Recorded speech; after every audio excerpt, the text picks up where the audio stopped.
Hello, these are the LEGO Mixels Series 9 Nindjas. Nindjas. You can silence the D if you like. They are, left to right, Cobrax, Spinza, and Mysto. Cobrax obviously has the snake style to it, and it was really clever to use a snake, a LEGO snake piece, as its tongue. I think that works out really well. This is very different from any of the other Mixels to date, and you can spin the entire upper half of the body. Just spin that around because it's on a turntable. Wobbles a bit, doesn't spin very smoothly, but you can make it happen. Of course, you can turn the eye around in the different ways, and it's got two arms on ball joints, which can be moved around quite a bit.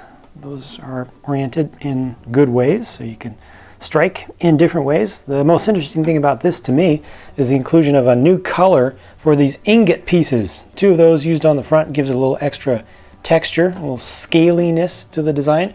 Also has a tail that has some joints in it. You can bring the tip of it up and down, and then you've got a couple of ball joints there as well to allow you to change the angles of that around.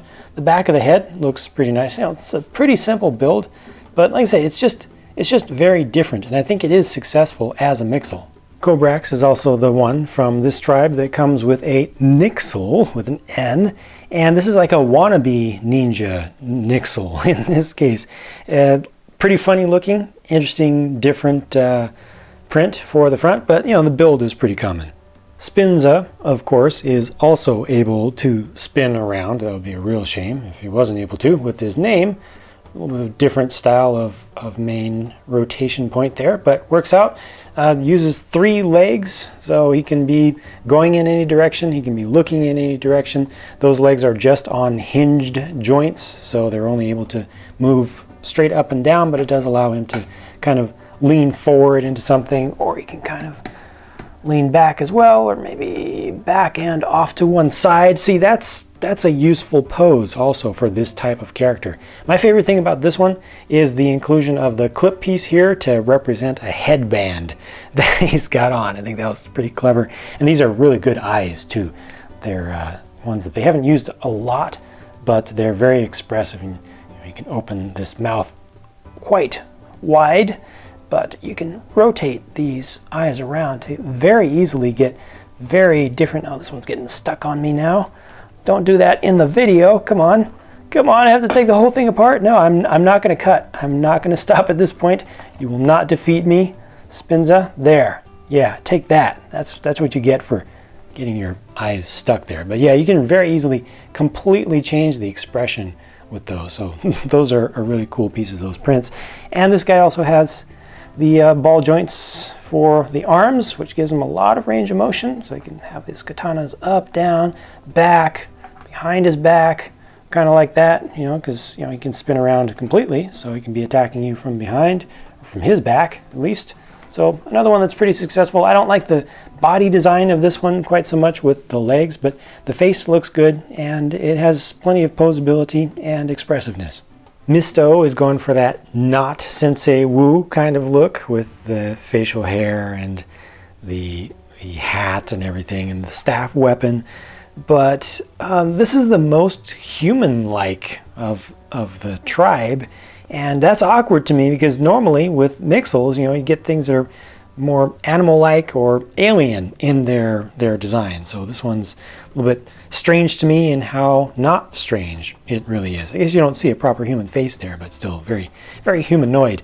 Once again, has ball joints, but here they're oriented in such a way that the arms aren't able to move around all that much, especially forward to back. You're kind of limited there.